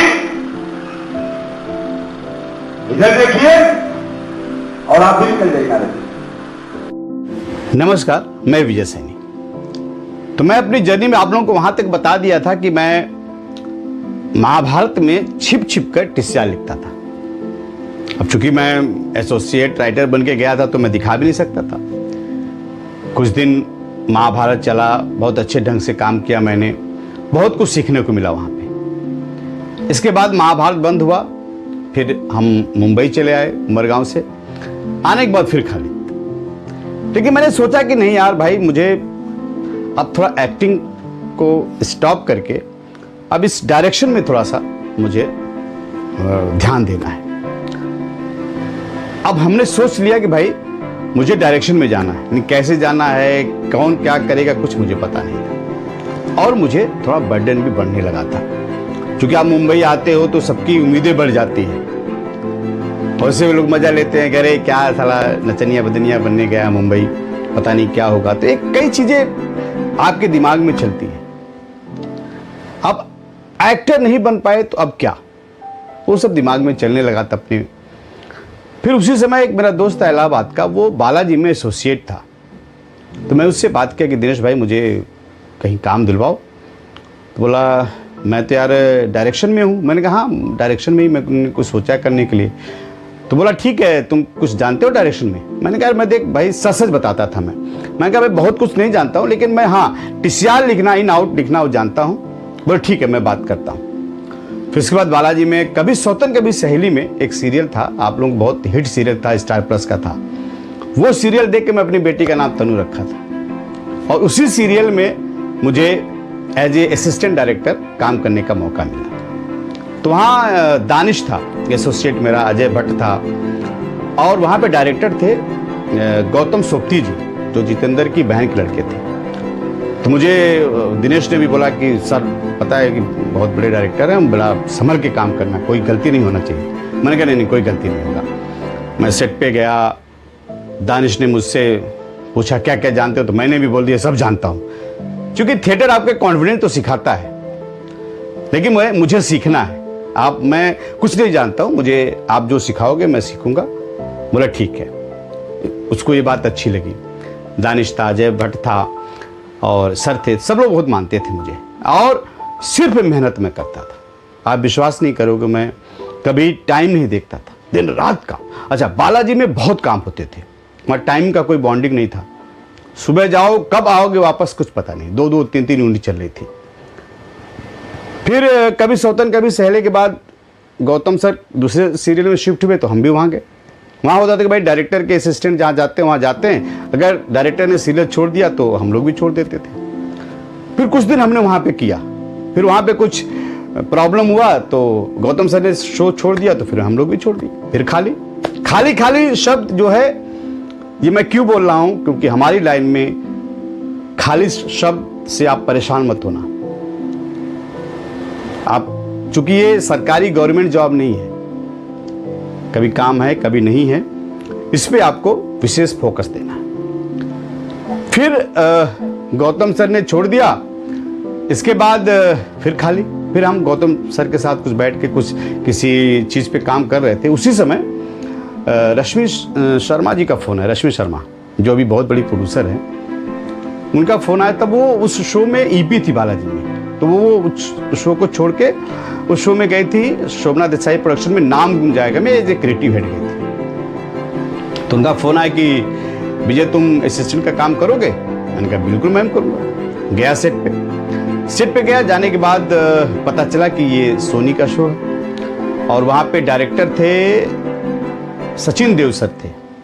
फिर बाद में आशीष पाटिल आए, वहाँ पे संतोष जी भी डायरेक्टर थे। वहाँ पर मुझे जसवीर भाटी, जस्सी भाई मिले, अभिमन्यु चौहान मिला, चूँकि अभिमन्यु चौहान मेरा पार्टनर भी रह चुका है। तो बड़ा अच्छा माहौल था, बहुत अच्छे। मतलब पहला दिन था, मुझे याद है कि मैं टीसीआर लिखता था, सेट पे भी रहता था मैं। आजकल के हमारे असिस्टेंट है कि वो टीसीआर लिख दिया तो टीसीआर ही देखेंगे, ड्रेस है तो ड्रेस ही देखेंगे। मैं तो अपनी बात बताता हूँ कि मैं सब कुछ सेट पे, आर्टिस्ट बुलाना, टीसीआर भी लिखना, ये भी करना वो भी करना, सब पूरा, क्योंकि मुझे पता था कि मेहनत ही ऐसी है जो आपको आपके मुकाम तक पहुंचाएगी। कर्म किए जा, फल की इच्छा मत कर। और मैं कभी डायरेक्टर बनने के बारे में सोचा भी नहीं था, सिर्फ काम काम काम। फिर शाम को जस्सी भाई ने बोला यार भैया तो बहुत अच्छा काम करता है, क्योंकि सब लोग जानते थे एक परिवार वाला बंदा है। अच्छा, फिर मैं उसी समय कुछ, मुझे लगता है कि 4-5 हज़ार रुपया महीना पाने लगा था। तो मैं अपना परिवार लेके मुंबई आया, अपनी फैमिली और बेटी को लेके मुंबई आया। मैंने कहा थोड़ा ये लोग साथ में रहेंगे तो टेंशन थोड़ा कम होगा। मुंबई आने के बाद थोड़ी सी लाइफ और टफ हो गई, क्योंकि अपना काम है कि अभी है नहीं है, तो बड़ी दिक्कत होती। खैर वो भी सीरियल बंद हुआ, फिर खाली, लेकिन 4-5 हज़ार में बहुत अच्छे से गुजारा हो जाता था। खाली था, काम की तलाश थी। उसी समय मुझे प्रदीप जादव जी, जो बालिका बधू के डायरेक्टर आप लोग जानते होंगे, वो एसोसिएट थे कहानी घर घर में, तो इलाहाबाद की वजह से वो भी मुझे जानते थे। तो मैंने बात किया कि प्रदीप भाई मैं कुछ करना चाहता हूँ। बोले क्या जानते हो? मैंने कहा अभी टीसीआर वहाँ लिखा। बोले यार कहानी घर घर में ना टीसीआर तो नहीं, ड्रेस देखना पड़ेगा। मैंने कहा मैंने कभी किया नहीं हूँ, लेकिन वादा करता हूँ कि बड़ी मेहनत से करूँगा। दोस्तों, कहानी घर घर में जब घुसा हूँ मैं बालाजी में, तो वो मेरे लिए बहुत ही महत्वपूर्ण समय, दिन जो भी बोलो। कहानी घर घर में आया पहला दिन मुझे याद है कि मड में वो गणेश विसर्जन का सीन था, 15-20 आर्टिस्ट लोगों का था। और चूंकि मुझे थिएटर पढ़ा तो था, लेकिन ड्रेस का और चीज़ों की सेंस थोड़ा कम था। बहुत मेहनत करता था मैं, मतलब आर्टिस्ट ड्रेस उतार कर जाते थे, उसके बाद उन पे अपना नंबर लिखता था, अच्छा ये ड्रेस पहने। क्योंकि क्या होता था कि 2-3 मिनट लगती थी। आज जो सीन घर से बाहर गया, वो हो सकता है आगे का सीन हम 3-4 दिन बात करते थे, तो बहुत दिक्कत होती थी। लेकिन मेहनत, मैं बालाजी में इतना काम होता था कि आप पूछिए मत। एक दिन में 3-3, 4-4 यूनिट। आप सुबह 9 बजे गए और दूसरे दिन आओगे नहीं आओगे कोई पता नहीं। दिन रात काम होता था। और ये भी जान लीजिए, जो बालाजी में काम कर लिया वो कभी फेल नहीं होता।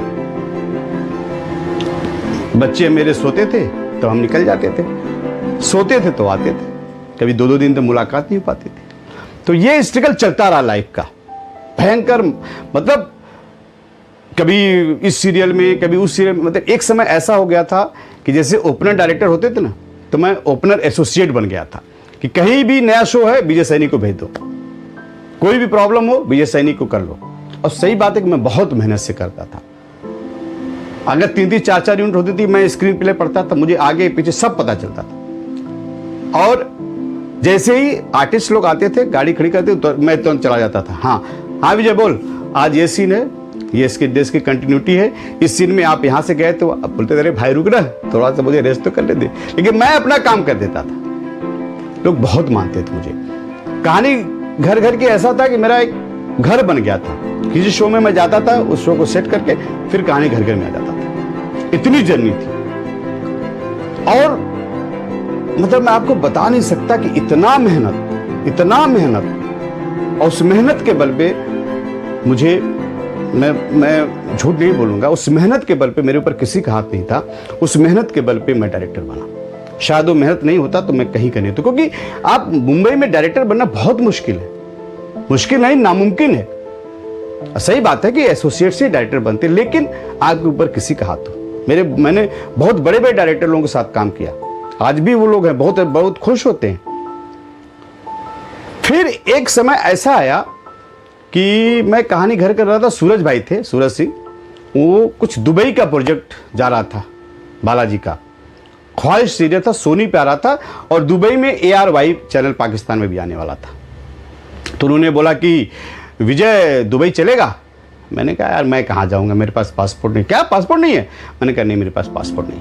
बोले ठीक है, तुम 1 हफ्ते का या 10 दिन का तुम्हें टाइम देता हूँ, पासपोर्ट बनवा के आओ। मैंने कहा इतना जल्दी नहीं बनेगा। हाँ मैंने अप्लाई किया था, मेरा नाम कुछ गलत हो गया, मैंने छोड़ दिया। तो वो जो प्रोसेस था पुलिस का, चेकिंग वो सबका हो गया था, लखनऊ में जाकर अटका हुआ था। बोले नहीं तुमको चलना दुबई एज एसोसिएट बन के। मैंने कहा ठीक है, एक बार एक रिस्क लेते हैं, चलते हैं। पैसा बहुत नहीं था बट ठीक था, चलो। और एक चीज बताओ ना, 100 रुपये डेली कन्वेंस मिलते थे, उससे बहुत अच्छा आपका खर्चा चल जाता था घर का, डेली का। तो बोले जा तू पासपोर्ट बनवा के आ। मैं लखनऊ गया, वहाँ अपना निकलवाया। तो देखा, उन्होंने बोला ठीक है बन जाएगा आपका ये नाम कुछ चेंज है, पेपर निकलवा के आपका बन जाएगा।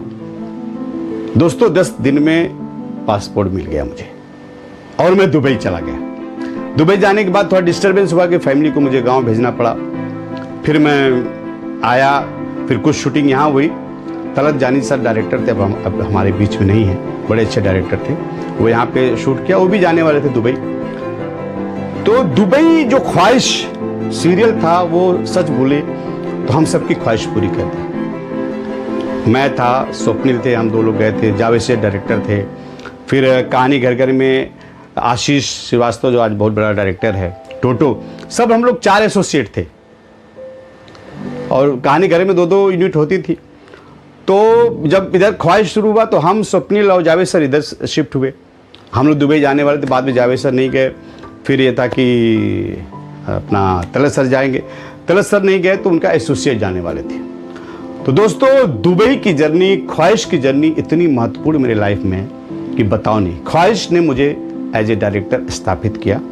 वो मैं जर्नी आपको बताऊंगा, नेक्स्ट एपिसोड में बताऊंगा दोस्तों। तब तक के लिए नमस्कार।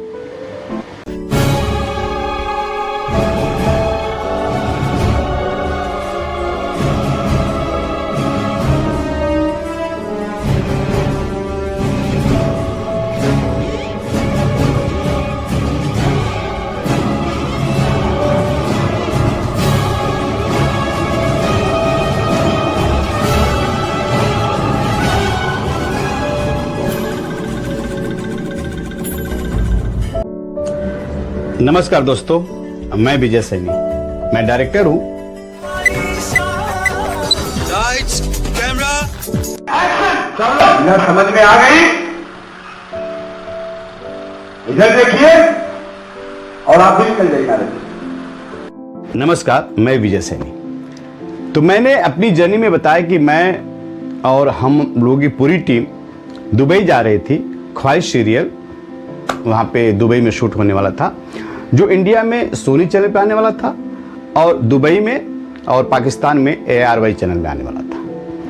अब पूरी टीम, कुछ शूटिंग यहाँ पे हुई मुंबई में जो तलत सर ने किया। तलत सर किसी कारणवश नहीं जा पाए तो उनके एसोसिएट थे शाहनवाज भाई, वो हम लोग के साथ एयरपोर्ट पे गए। अब एयरपोर्ट पे गए तो पता चला कि उनका पासपोर्ट जो वीज़ा है कुछ प्रॉब्लम है, एक्सपायरी होने वाला था, जो भी कुछ समथिंग था। अब हम और स्वप्निल 2 लोग एसोसिएट थे। अब हम ही लोग को ड्रेस भी देखना है, TCR भी लिखना है, सारा काम करना है और कम से कम 15 से 20 आर्टिस्ट रहे होंगे शो में। तब तो कोई नहीं जानता था, आज टीवी इंडस्ट्री के बहुत बड़े नाम हैं लोग। मैं उसका एक प्रोमो भी छोटा सा दिखाऊंगा आप लोगों को, आप देखिएगा, मैं इस वीडियो में डालूंगा। अब हम लोग दुबई गए। अब डायरेक्टर तो कोई साथ में गया नहीं, तो मैं और स्वप्निल, ये तय हुआ कि एक सीन स्वप्निल करेगा और एक सीन मैं करूंगा। हम लोग को अच्छी अंडरस्टैंडिंग थी और हम लोग लगभग 10 दिन वहाँ पे 10 या 15 दिन शूट किया as a director. First day का मैं वाकया आप लोगों को बताना चाह रहा हूँ कि हम लोग 2 का शिफ्ट था दुबई में और हम स्वप्निल और साउंड रिकॉर्डिस्ट हमारा दोस्त विजय शेट्टी, हम लोग वहाँ चले गए घूमने। वहाँ पे एमिरेट्स मॉल बहुत बड़ा था, तो ये हुआ कि चलो थोड़ी दूर पे है, चल घूम के आ जाएंगे। जब हम लोग वहाँ पे गए, घूमने में 2 का शिफ्ट था। अब हम लोग वापस आने को हुए तो रास्ता भूल गए। अब बहुत टेंशन में कि अब क्या करें, 2 का शिफ्ट और दोनों डायरेक्टर, हम और स्वप्निल दोनों साथ में हैं, अब कैसे क्या होगा। फिर किसी तरह घूमते घूमते घूमते हम लोग शायद 2 के शिफ्ट में 1:45 बजे हम लोग पहुंच गए थे। और दुबई में पहला सीन मैं करने वाला था, तो संतोष वंशी जी कैमरामैन थे, उनके साथ आशीष था। तो शॉर्ट में पहले ही बता दिया था कि भाई देख, मैं ऐसा ऐसा ब्लॉक लगाऊंगा, ऐसा ऐसा करूंगा। तो वो लोग अपनी लाइटिंग शुरू कर दिए थे। सब लोग टेंशन में थे, यार विजय स्वप्निल कोई दिख ही नहीं रहा। खैर, जैसे सूरज भाई आए उसके 2 मिनट पहले हम लोग भी पहुंच गए। हाँ विजय, शॉट रेडी? हम कहा हाँ सर रेडी एकदम। और पहला सीन हमने शूट किया बहुत ही अच्छे तरीके से। और आप विश्वास नहीं करोगे कि मैं और स्वप्निल इतने अच्छे डिफरेंट शॉट लगाते थे, क्योंकि वो रनिंग शो था, अभी टेलीकास्ट नहीं चालू हुआ था और शो धमाल का था। lights, camera, action. हाय नमस्कार। हाय अस्सलाम वालेकुम।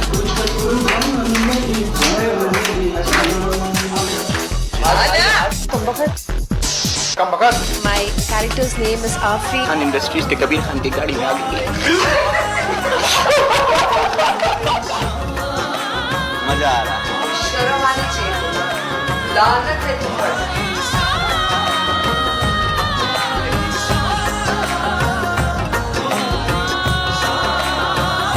फिर फिर हम लोग शूट करते रहे।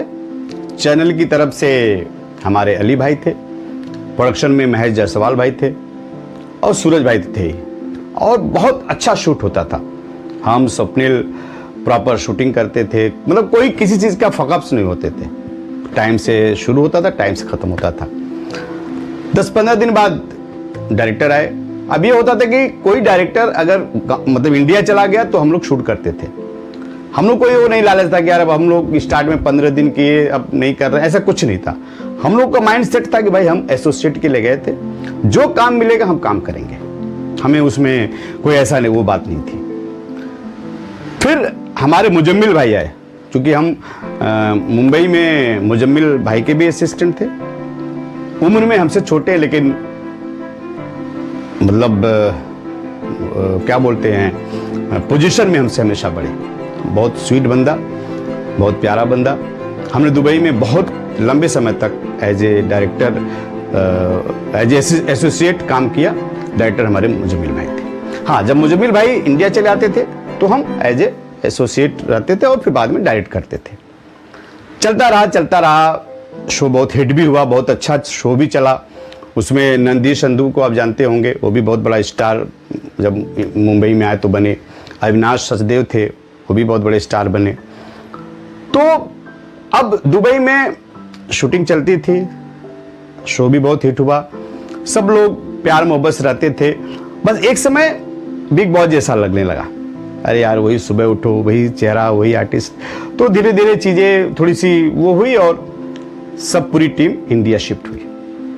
अब इंडिया शिफ्ट हुई तो मुजम्मिल तो डायरेक्टर थे ही, मुजम्मिल डायरेक्ट कर रहे थे।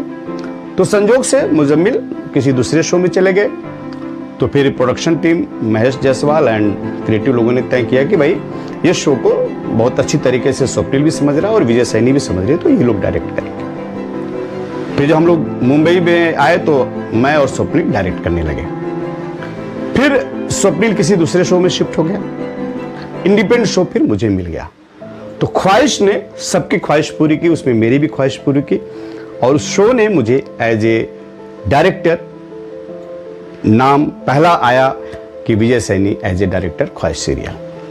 बहुत खुशी भी हुई, ख्वाहिश ने ख्वाहिश सबकी पूरी कर दी और अच्छी टीआरपी भी आने लगी। और स्पेशली एकता मैम के कई सीन्स भी आते थे, हम शूट करते थे। बाद में एकता मैम देखती थी तो क्रिएटिव के माध्यम से पता चलता था कि उनको शो और सीन अच्छे लगे। अब शो शुरू हुआ है तो अंत भी होगा, और वो दिन भी आ गया जब शो बंद होने वाला था। मुझे याद है कि मैं ख्वाहिश का लास्ट दिन शूट कर रहा था, शाम को 4-5 बज रहे थे, और मैंने सोचा है भाई आज तो मेरा लास्ट, कल से कुछ है ही नहीं। क्योंकि मैं सिर्फ शूटिंग पे ध्यान देता था, सेट पे गया, शूट किया, घर चला आया, और चीज़ें में मैं विश्वास नहीं करता था। थोड़ा टेंशन थी कि चलो कल से तो पता नहीं क्या होगा। उसी समय बालाजी का एक शो था कयामत, जो स्टार प्लस पे आता था। मानसी सामंत जी उसकी क्रिएटिव हेड थी, जो अभी कलर्स में है। उनका फोन आया कि विजय जी कल से आप कयामत कर रहे हैं। मैंने कहा गुड, ठीक है मैं कल से कयामत करूंगा। तो मुझे लगा कि लोग हमारे काम को जानते भी हैं, देखते भी हैं, समझते, तभी तो कॉल आया। और आप विश्वास नहीं करेंगे, आधे घंटे के बीच में फिर कसम से फ़ोन आया, फिर कहानी घर घर से फ़ोन आया, 3-4 सिरे से फ़ोन आया, कल आप खाली है तो आप एक करेंगे। मैंने कहा नहीं मैं तो कल से कयामत कर रहा हूँ। और मैं शो अपना ख्वाहिश बंद हुआ। इसके बाद हम कयामत में शिफ्ट हुए। कयामत मैंने बहुत दिनों तक किया। कयामत के साथ साथ जब शो कभी कभी जैसे होता है छुट्टी हो गई, तो बालाजी में एक चीज़ बहुत अच्छा है, चाहे वो एक्टर के लिए, चाहे डायरेक्टर के लिए, चाहे किसी टेक्नीशियन के लिए, कि आपको उसी में घुमाते रहते हैं, कभी शो में, कभी उस शो में, कभी उस शो में। तो मीतू मैम क्रिएटिव हेड है, बहुत बड़ी क्रिएटिव हेड है, कहानी घर घर के उन्होंने सेट किया। तो उन्होंने बोला विजय कसम से करेगा क्या? मैंने कहा मैं तो अभी कयामत कर रहा हूँ। बोले ठीक है, छुट्टी होगा कभी करना। मैंने कहा ठीक है मैम, नो प्रॉब्लम। संयोग से एक छुट्टी थी और मैम ने बोला कि विजय कल तुम्हारी छुट्टी है तो कसम से कर लो। मैंने कहा ठीक, मैं कसम से किया। तो एक सीक्वेंस था, वो 4-5 दिन चला और कई डायरेक्टर किए। तो मुझे याद है कि वो सीक्वेंस मैंने किया, और मीतू मैम का कुछ दिन बाद फ़ोन आया कि विजय तुमने वो सीक्वेंस तुमने किया क्या? मैंने कहा हाँ मैम कुछ प्रॉब्लम है? क्या बोले प्रॉब्लम नहीं, बहुत अच्छा शूट हुआ है, वो एक डिफरेंट लुक लग रहा है। अच्छा किया। मैंने कहा थैंक यू मैम, आपने मेरे ऊपर विश्वास किया। क्योंकि मीतू मैम का मेरे ऊपर विश्वास रहा और पवित्र रिश्ता भी उन्होंने दिया एज ए डायरेक्टर मुझे डायरेक्ट करने के लिए। फिर सबसे बड़ा शो उन्होंने मीतू मैम ने दिया, बड़े अच्छे लगते हैं, तो मैं उसकी आगे जिक्र करूँगा। तो काम ऐसे चलने लगा बालाजी में, कभी कहानी घर घर का, और हाँ कहानी घर के मैं असिस्टेंट था मैं, और उसी शो को डायरेक्ट किया। कसम से मैं असिस्टेंट था, उसी शो को डायरेक्ट किया। तो मुझे बड़ी खुशी होती थी, सारे आर्टिस्ट सब लोग खुश होते थे कि विजय देख तेरी मेहनत ने रंग लाई। मैंने कहा हाँ भाई, मैं तो हमेशा कर्म पर विश्वास किया, फल पे कभी मैंने बारे में सोचा भी नहीं, जो होगा देखा जाएगा, और उस मेहनत का फल आज मुझे मिला। फिर मैं काम करते करते करते ये हुआ कि यार बालाजी में तो कर ही रहा हूँ, कुछ बाहर भी स्ट्रगल करूँ। तो मैं कुछ बाहर भी क्रिएटिव लोगों को फ़ोन करता था कि उसमें मेरा नाम हर शो में आता ही था। तो उसी समय एक जी का शो था, साथ साथ बनाएंगे काशियाँ, दिनेश बंसल जी का शो था। तो मैं क्रिएटिव से बातचीत चलती थी, तो संयोग से एक दिन मैं कसम से ही कर रहा था, तो क्रिएटिव का फ़ोन आया कि विजय जी आप खाली हैं? मैंने कहा जी मैम बोलिए। बोले आपको कल से 2 दिन के लिए साथ साथ बनाएंगे काशियाँ करना है, क्योंकि चैनल ने 3 डायरेक्टर को बोला है, उसमें सीन जब देखा जाएगा चैनल डिसाइड करेगा कि कौन डायरेक्ट करेगा। मैंने कहा ठीक है मैम नो प्रॉब्लम। मैं इधर से कुछ छुट्टी लेके 2 दिन शूट किया, और तीसरे चौथे दिन फ़ोन आया उधर से कि ऑफिस में आई मीटिंग के लिए। फिर मैं मीटिंग के लिए गया, आप विश्वास नहीं करेंगे, चैनल ने मुझे सेलेक्ट किया कि साथ साथ बनाएंगे काशियाँ आप डायरेक्ट करेंगे। मुझे बड़ा अच्छा लगा कि मैंने कहा चलो ठीक है, एक जर्नी ये भी बालाजी के बाहर भी एक जर्नी देखते। फिर बालाजी के बाहर वो करते करते जय मां वैष्णो देवी मिला, क्रिएटिव आई का वो किया। तो अब मैं जर्नी आपको एज ए डायरेक्टर शुरू हो गई थी, कभी बैठना, कभी खाली रहना, कभी बिजी रहना, ये लाइफ का एक लाइफ ऑफ पार्ट हो गए थे। मैं इसके बाद अपनी जर्नी नेक्स्ट एपिसोड में बताऊंगा। क्रिएटिव आई में धीरज सर ने मेरे पर बहुत बड़ा विश्वास किया, और उस विश्वास का ही फल मिला। क्रिएटिव आई में मैं बहुत बड़े बड़े शो किया, उसकी जर्नी मैं नेक्स्ट एपिसोड में बताऊंगा। नमस्ते।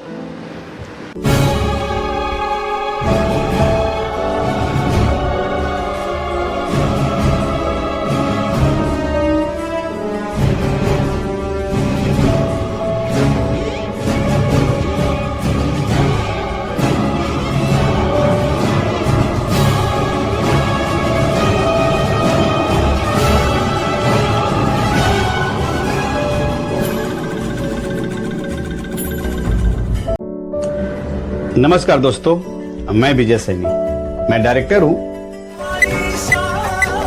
Lights, camera, इधर समझ में आ गई?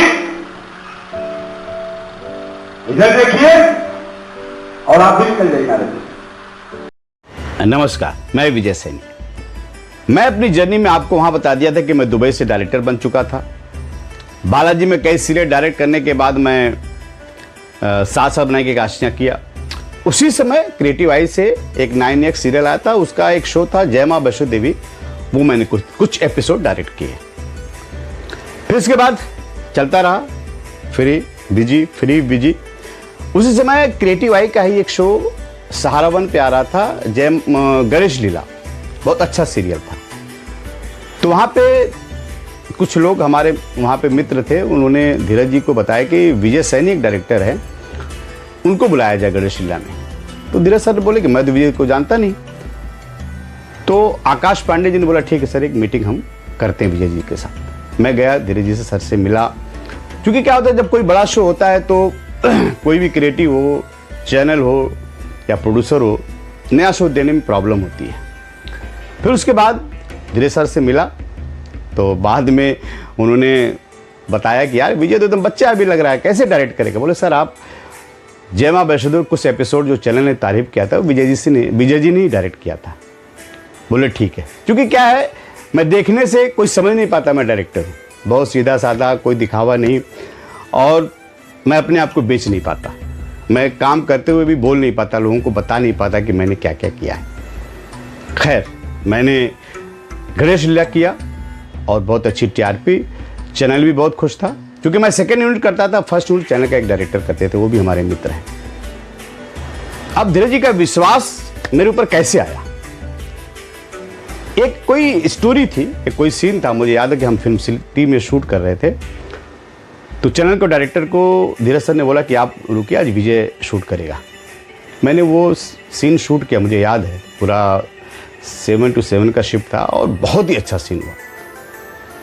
चैनल से बोला गया कि भाई कैसा लगा सीन, तो उन्होंने बोला कि बहुत ही अच्छा सीन है, बहुत अच्छा शूट हुआ। तो धीरज सर का मेरे ऊपर विश्वास थोड़ा धीरे धीरे बढ़ता गया।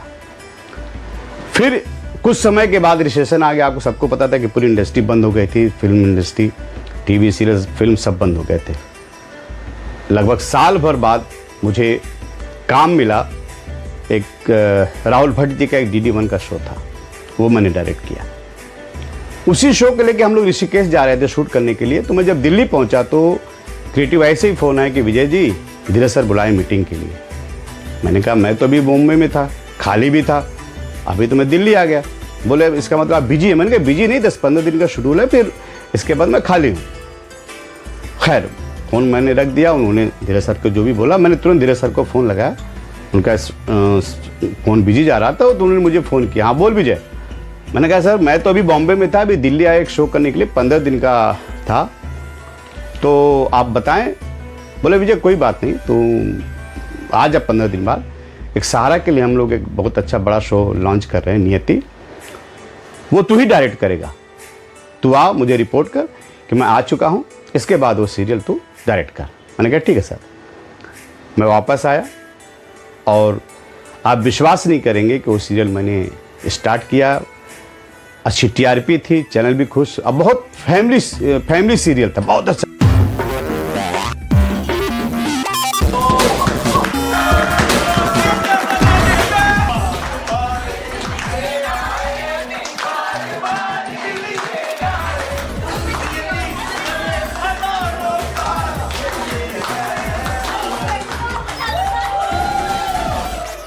Hi Dhiraj ji, 700 episodes. It's like a huge number. और फिलहाल आपका शो सहारा पे is the only show which has got 700. नियति के आज जो 700 एपिसोड हमारे कंप्लीट हुए हैं, उसके लिए मैं समझता हूँ कि it is obviously a huge team effort. मैं अकेला तो कुछ नहीं कर सकता था, ना धीरज कुमार ना मेरी क्रिएटिव आई, लेकिन जो लोग हमारे साथ शुरू से जुड़े हुए थे और जो लोग नए जुड़े हैं, इन सब का बहुत बड़ा योगदान है। सीरियल था और वो सीरियल चला 3.5 साल, 850 एपिसोड का वो शो था, और उसमें मुझे लगता है कि मैंने 3 साल तो किया ही होगा। और धीरज सर का बहुत बड़ा योगदान था मेरे ऊपर, कितना बड़ा शो उन्होंने दिया। कंटिन्यू, अगर मैं कभी घर चला जाऊं, या पता ही कि अपने लाइन में कुछ गेम भी हो जाते हैं कभी कभी, लेकिन जब भी आता था तो शो पिकअप ही पकड़ता था। तो वो शो जब बंद हुआ, उसी समय में जो मीतू सर को बताया था मैंने आपको पिछले एपिसोड में, उनको फ़ोन किया, बोला विजय तू नियति कर? मैंने कहा हाँ मैम अभी बंद हुआ है। बोला ठीक है आजा तू मीटिंग कर। मैं गया क्लिनिक्सन में, वहाँ पे गया तो बोले कि एक शो है जो सोनी का बड़े अच्छे लगते हैं, डायरेक्ट करेगा? मैंने कहा अरे वाह क्यों नहीं करूँगा। बोले ठीक है, और मैंने बड़े अच्छे लगते हैं डायरेक्ट किया। मुझे लगता है कि 4-5 महीने शूट किया होगा। एक वाकया सुनाता हूँ कि राम सर जब मैं गया था तो राम सर उस समय शूट नहीं कर रहे थे, उनकी कुछ छुट्टी थी कुछ दिनों की।